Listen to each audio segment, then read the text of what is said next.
எல்லாம் தமிழர் கட்சியினுடைய தலைமை ஒருங்கிணைப்பாளர் சீமான் செய்தியாளர்களை சந்தித்து வரக்கூடிய காட்சிகளை நேரலையில் பார்க்கலாம்.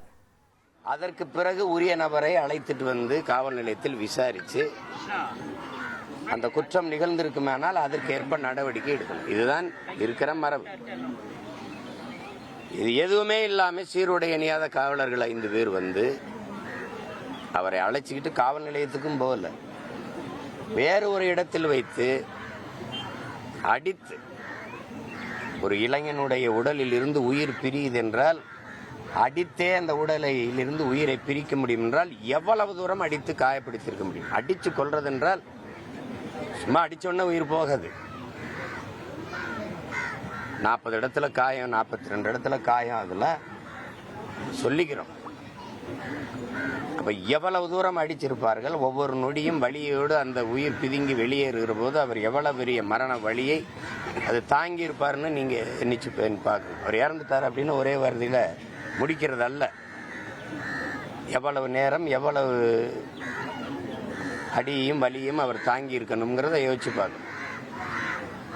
அவர் கனவு என்ன? அவருக்கு தாய், தம்பி, அவருக்கு குடும்பம், அவர் எவ்வளவு பெரிய வாழ்க்கையை கனவு கண்டிருப்பார். அந்த கனவுகள் எல்லாம் ஒவ்வொரு அடிக்கும் கலைந்து கலைந்து சிதைஞ்சிருக்கு. இப்ப நீங்க அவரை கொன்னுட்டீங்க, சரி, நகையை எடுத்துட்டீங்களா? நகையை வாங்கிட்டீங்களா? அந்த பெண் மேல புகார் அளிக்காத யாராவது இருக்காங்களா? என்னுடைய அன்பு தம்பி, மதிப்பிற்குரிய என்னுடைய தம்பி, தமிழ்நாடு ஃபார்வர்ட் பிளாக்கினுடைய தலைவராக இருக்கிற திருமாறன் அவர்கள் என்னை திருமணம் செய்து ஏமாற்றி விட்டார்னு, ஒரு சமூகத்தில் பொறுப்புள்ள ஒரு இடத்துல இருக்கிறாரு, பல மக்களால் நேசிக்கப்படுகிற அரசியல் தலைமையாக இருக்கிறாரு. அவரே ஊடகத்தின் முன்பு வந்து என்னை அந்த பெண் ஏமாத்திருக்கா, 10 லட்சம் ரூபா பணத்தை பறிச்சுட்டு தான் அப்புறம் விட்டா, அவ்வளவு மனத்துயரை நானும் என் குடும்பமும் அனுபவிச்சோம். அப்படி பல பேர் எனக்கு ஆசிரியர் வேலை வாங்கி தர்றேன், அது வாங்கி தரேன்னு சொல்லி லட்சக்கணக்கான ரூபாயை ஏமாற்றினார் என்று சொல்றார். அறிவார்ந்த தமிழ் சமூக மக்களிடத்திலே இந்த பிள்ளைகள் நாங்கள் எழுப்புகிற கேள்வி, இத்தனை வழக்குகள் அவர் மீது பதியப்பட்டிருக்கு, ஏன் எந்த நடவடிக்கையுமே எடுக்காம இருந்திருக்குது? ஏன்? எல்லா காவல் நிலையங்களையும் புகார் அளித்திருக்கிறார்கள், ஆனால் அவரை கைது பண்ணார்கள், சிறைப்படுத்தினார்கள் என்று செய்தியே வரவில்லையே, ஏன்? அப்போது இந்த மக்களிடத்திலே வேலை வாங்கி தருகிறேன் என்றெல்லாம் சொல்லி வசூலித்த பணத்தில் அவர் அவர்களுக்கு பங்கு கொடுத்திருக்கிறாருங்கிற சந்தேகம் வருதா இல்லையா? கொடுத்திருப்பாரா இல்லையா? சரி, இப்ப வரைக்கும் அந்த பெண்ணை கைது பண்ணி நீங்க விசாரிக்காம இருக்கிறது ஏன்? உண்மையிலே இப்ப நான் வச்சிருந்தியா?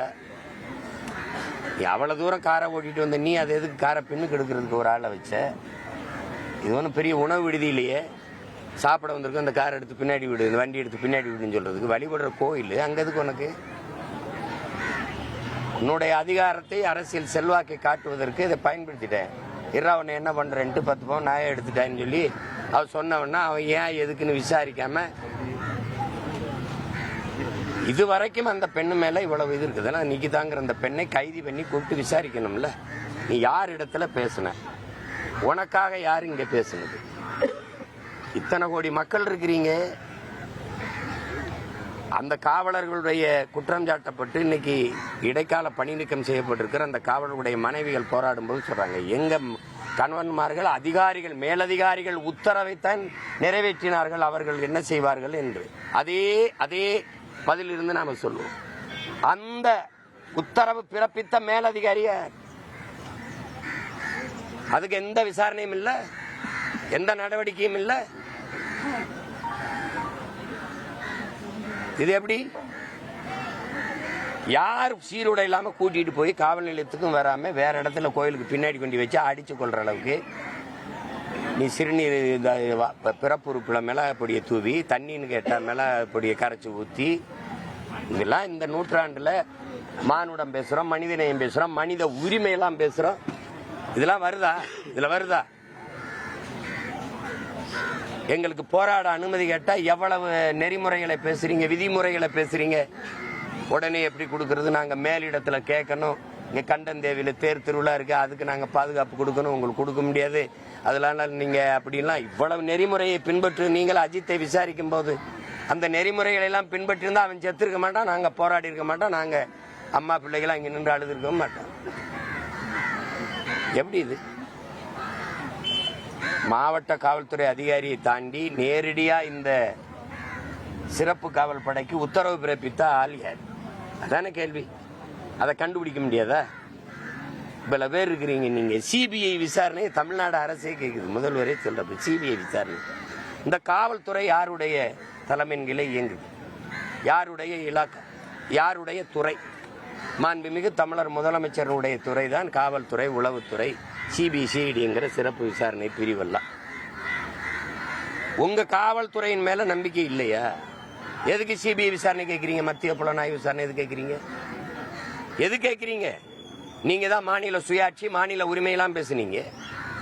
உங்க காவல்துறை மேல உங்களுக்கே நம்பிக்கை இல்லையா? சரியா விசாரிக்கலையா?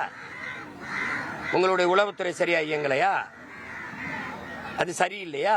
சிபிசிஐடி உங்கள் கீழே இருக்கிற அந்த காவல் படை பிரிவு சரியில்லையா? அப்போ நீங்க ஒத்துக்கிறீங்களா? என்னுடைய காவல்துறை தோல்வி அடைஞ்சிருச்சுன்னு ஒத்துக்கிட்டா நீங்க தகுதி இழக்கிறீங்களா? அப்போ அந்த துறையை நிர்வகிக்கிற தகுதி இழக்கிறீங்களா? அப்ப பதவி விலகுவீங்களா?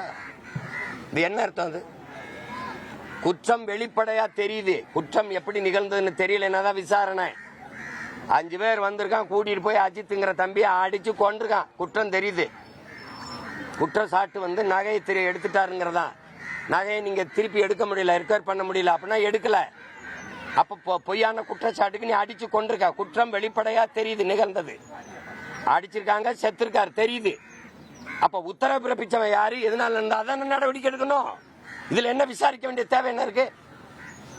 இல்ல என்ன நடந்ததுன்னு யாருக்கு தெரியல? இங்க நிக்கிற யாருக்கா தெரியலையா விசாரிக்கிறதுக்கு? சொல்லுங்க.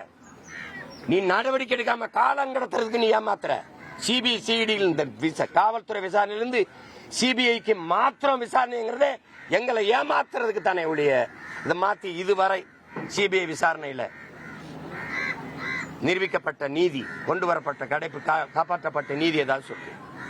இதுவரை எத்தனை வழக்கு சிபிஐக்கு மாற்றப்பட்டிருக்கு? அதனால என்ன நன்மை நடந்திருக்கு? நீங்க தான் எல்லாத்தையும் மத்திய அரசு பறிச்சு வச்சுக்கிறது எல்லா உரிமைங்கிறீங்க. அப்புறம் நீயே மத்திய அரசு கொடுக்குற விசாரிச்சு என்று சொல்லு அப்படின்னு. அப்போ உன்னுடைய காவல்துறை தகுதி இலக்குதா? சரியில்லையா? அடிச்சு கொள்றதுக்கு அதிகாரம் இருக்கு, தெரியுது. விசாரிச்சு உண்மை நிலமாட்ட அதிகாரம் இல்லை, தெரியலையா?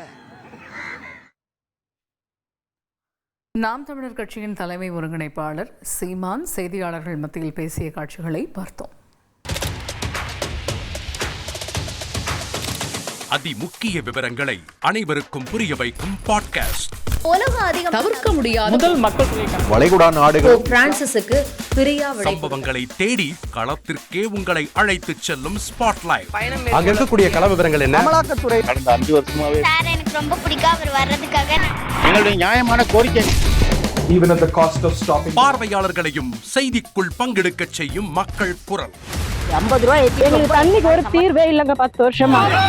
எங்களுக்கு சரியான ஒரு விடிவு கிடைக்கவில்லை. 60,000 ஏக்கருக்கு தான் கேட்கிறோம், பிச்சை கேட்கறாங்க.